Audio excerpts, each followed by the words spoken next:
pirma, second payment, payment amount, tapos pirma. Tapos updated. Yung notebook man po yan is papel. Ano yung activity na ginagawa po niya? Nagpapahiram siya ng pera o napapatax. Apply natin yung definition.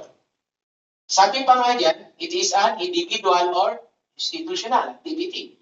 Institutional activity yan in the sense na, anong tawag po natin ito, nandun yung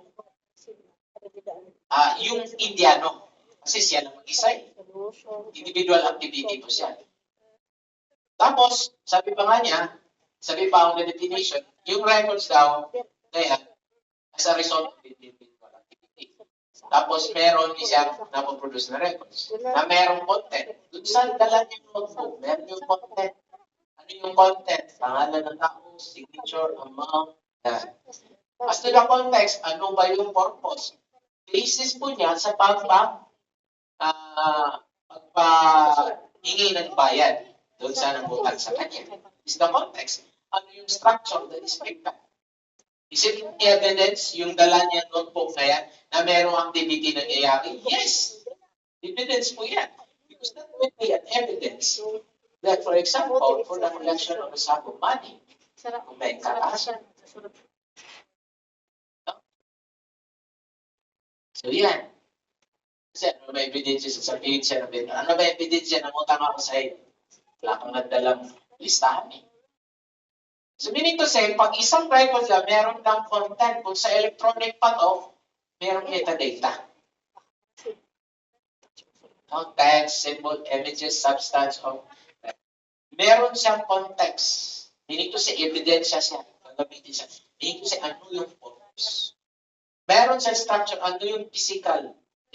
Fixity. Ay, paper ba siya? Electronic ba siya? Either voice ba siya? Yan. So the records are comprises with content, context, and structure. Now, why are records important? Now, bakit po importante yung mga records po? Una, importante yung mga records because it implies accountability in every custodian po natin. So yun. No? Aside from that, no, accountability, mayroon tayong accountability dito because these are property of the state. Now, second, some of these records are being used as evidence. Nung ipa kami dito sa Cebu, palagi kami tinatawag na subpena, system, subpena, and testifican. Lalo na if the subject of the subpena is the records and evidence. Now, records are important because it talks about the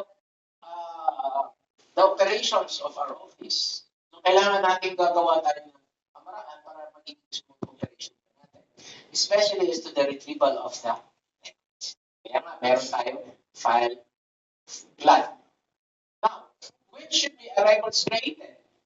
Gagawa na tayo ng records pag accountable tayo. Meaning to say, ito po merong decision, merong pong action, o merong outcomes.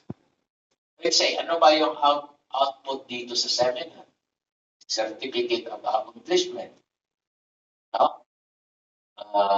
Certificate of attendance. Yeah. So, maintain in a manner that ensure and identify